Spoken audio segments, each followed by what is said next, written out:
Bonjour, je vais vous parler d'un film qui s'appelle Omar Radar m'a tué. Ce film français, réalisé par Rochin Sem en 2011, s'inspire de l'affaire de Omar Radar. Le 24 juin 1991, Ghislaine Marshall est assassinée dans sa cave, dans sa maison. Sur la porte de la cave, la police a trouvé une inscription qui disait « Omar m'a tué ». Omar, le jardinier, c'est le principal suspect de meurtre. L'unique suspect de meurtre pour l'inscription. Pour moi, ce film relate l'histoire d'Omar Radar, mais montre que la justice française peut aussi trancher avec des preuves insuffisantes. Dans le film, on peut découvrir les multiples aberrations qui ont conduit la condamnation d'Omar Radar et le manque de preuves quant à sa culpabilité. Le 24 juin 1991, la police a découvert le corps de Madame Marshall. Le jour suivant, Omar a été arrêté à Toulon.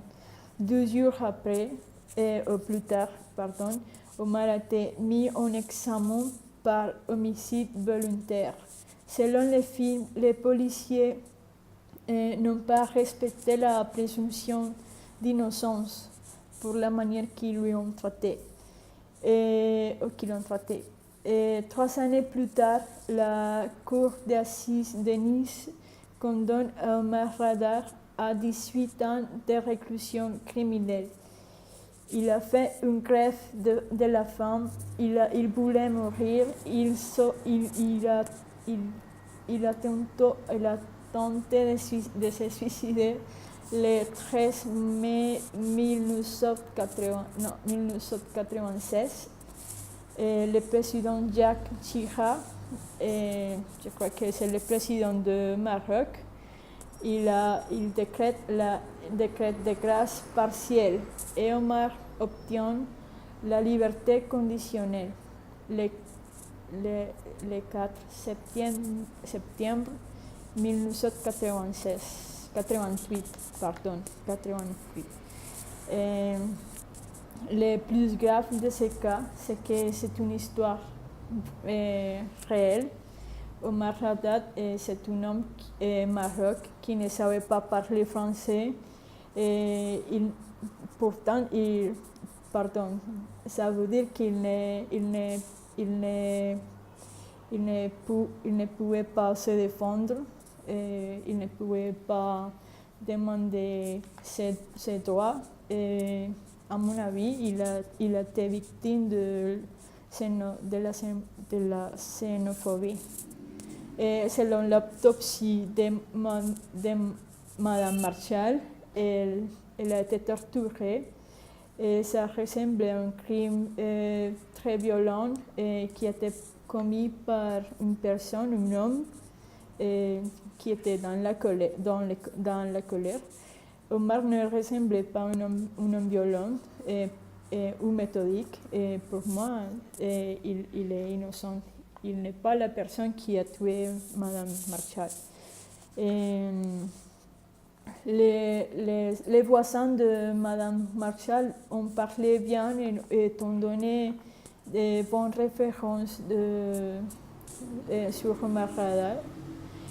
D'ailleurs, une ouvrière tunisienne a vu un visiteur de Madame Marshall qui était très violent avec elle et qui avait une voiture rouge qui des années plus tard, cette voiture a été liée avec les cas criminels, avec la meurtre de Madame Marshall.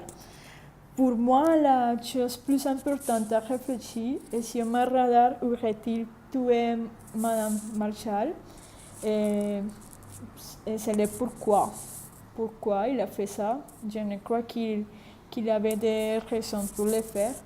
Il n'a pas cambriolé la maison, il était un homme tranquille.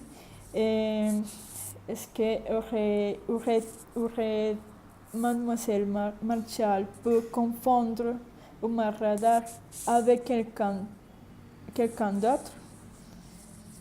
Je me pose la question parce que je crois que c'est la raison pour laquelle Madame Marshall a écrit son prénom. Et autre point très important, c'est que Omar, en dépit d'être libéré de prison, il ne renonce pas à ce combat pour la vérité. Il ne s'arrête pas à dire non, je suis à dire qu'il est innocent. Il ne s'arrête pas de trouver la vérité. Il est toujours dans ce cas, dans ce procès de montrer qu'il est innocent. Et le film seulement sert à montrer comment la justice française a traité le cas d'Omar Radar, mais il nous laisse la question de si vraiment il est coupable ou innocent. J'ai dû rechercher sur Internet et j'ai trouvé qu'au début des années 2000, dans la police, pardon, je ne sais pas bien si c'est la police ou l'investigateur a découvert que les portes de la cave de Madame Marshall, sur laquelle elle a signé, elle a écrit Omar m'a tué, ils ont trouvé deux ADN masculins inconnus qui ne correspondent pas à l'ADN de Omar Radar. Et donc, ça me fait penser que ça doit être considéré pour donner l'innocence à Omar Radar, mais j'ai lu aussi que la justice française a rejeté ça comme preuve importante. Et ce film m'a choqué beaucoup parce que j'ai voulu voyager au Canada ou en France, je ne sais pas, mais ça m'a fait sentir peur parce que ça peut être possible pour quelqu'un étranger, et que l'injustice c'est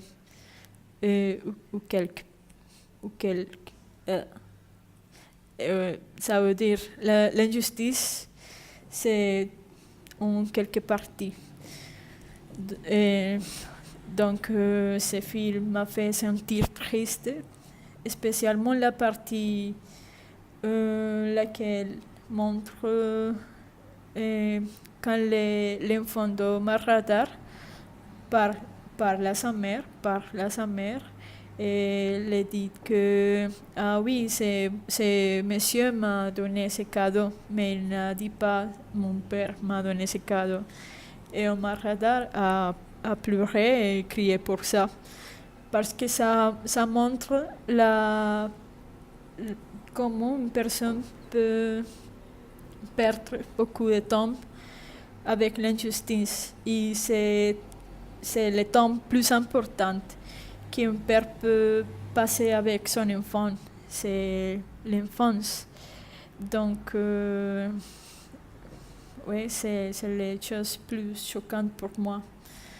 Et c'est tout. Merci.